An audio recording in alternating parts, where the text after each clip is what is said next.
옳다고. 지난 9월 22일 한 필리핀 래퍼가 싱글을 런칭했는데 이 노래를 들은 BTS 팬들이 BTS의 RM과 J-HOPE 음악과 유사점을 들어 반발을 했습니다. 해당 래퍼는 트위터를 통해 자신은 아무것도 훔친 것이 없다고 밝혔지만 BTS의 땡과의 유사점을 피하기는 어려워 보입니다.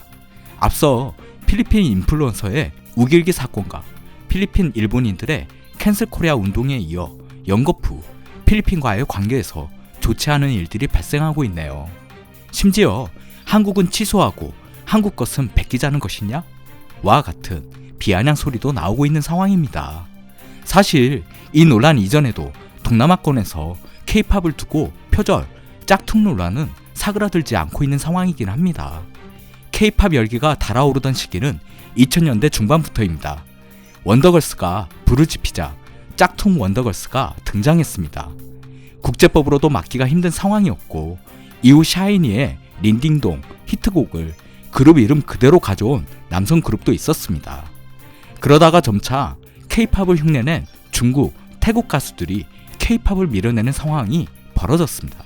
가수 B, CL을 포함한 2NE1 등으로 회복하는가 했더니 다시 사그라지게 되었습니다.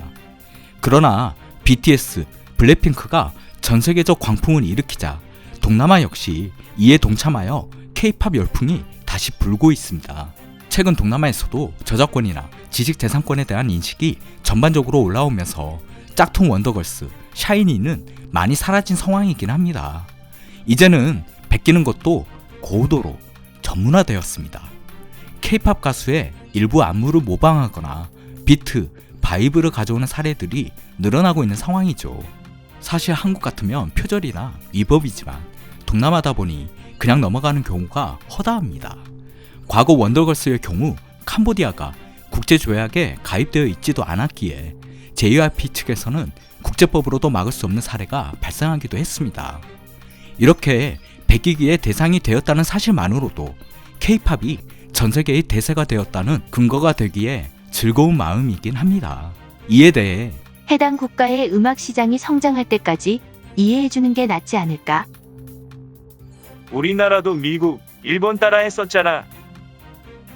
현지에서 사업하는 사람들은 어쩔 수 없지만 저작권자의 권리는 지켜줘야지. 커버 댄스도 하나의 문화인데 짝퉁이라는 표현이 부적절해. K-팝 자체가 문화인데 우리가 너무 깐깐하게 굴면 절대 퍼져갈 수 없어. 일본의 과거 사례를 참고하자고. 이와 같이 다양한 의견들이 있습니다. 사실 흉내조차 낼 수 없는 절대적인 콘텐츠를 만들어내는 것이 해답이긴 합니다. 물론 BTS, 블랙핑크도 흉내내긴 힘든 존재이긴 합니다. 가령 소연과 같이 절대 흉내조차 낼 수 없는, 범접할 수 없는 존재를 만들어낸다는 것이 쉬운 일은 아닙니다. 몇백 년 만에 한번 나올까 말까 굽볶은 목소리요. 제가 꼭 소양과 BTS 팬이라서 아전인수식 해석을 하는 것은 아닙니다. 그 누구도 따라올 수 없는, 흉내조차 낼 수 없는 K-팝 콘텐츠를 앞으로 어떤 방향으로 갈 것인가에 대해서도 많은 논란이 있고 정답을 내리기도 힘듭니다. 그러나 우리가 잊지 말아야 할 한 가지 확실한 목표는 있습니다. 내가 오직 한없이 가지고 싶은 것은 높은 문화의 힘이다. 나는 우리나라가 남의 것을 모방하는 나라가 되지 말고 이러한 높고 새로운 문화의 근원이 되고 목표가 되고 모범이 되길 원한다. 그래서 진정한 세계의 평화가 우리나라에서, 우리나라로 말미암아서 세계에 실현되기를 원한다. 70년 전 김구 선생님의 말씀입니다.